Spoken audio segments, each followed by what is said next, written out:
Grease, Rise of the Pink Ladies, episode 3. So here with the painting turning into real life people.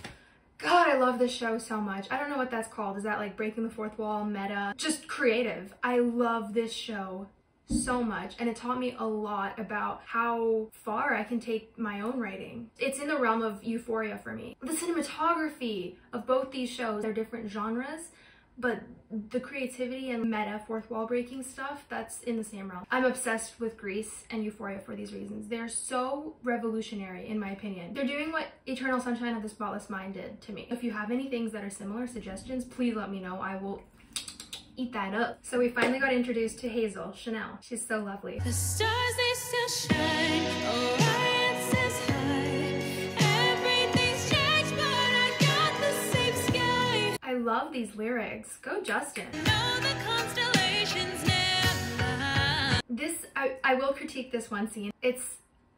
I want to say the technicalities feel more rushed than some of the other like special effects creative scenes. I wasn't there for this day because it was our stand-in for Hazel, but it looks like Hazel is getting lifted by a person in a green screen suit, like I don't know if I love this. This is the one thing that I've seen so far that I'm just kind of like, okay.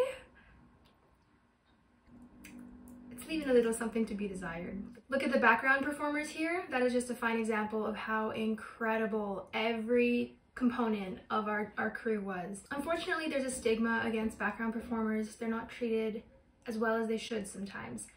But on this set, from my experience, from what I observed, they were treated with the importance that they deserve, because look at how crucial they are to that scene. Yes, your attention is on the lead actor, on the people speaking, but the background, the atmosphere, and so set deck and stuff, everything is just as important to set that mood and the atmosphere of it. Those background performers were so important to the scene.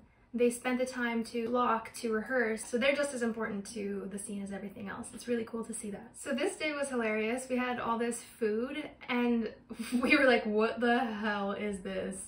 I think it's called aspic.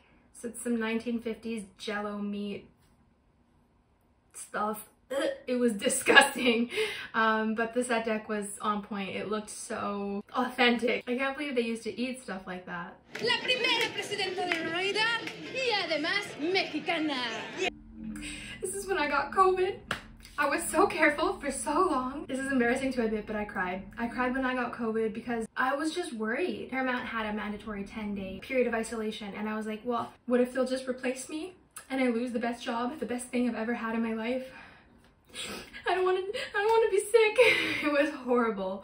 But then the cherry on top was that of course I missed the scene with Olivia with Spanish. Like I was the only Spanish person of the stand-ins. I came back and it was totally fine.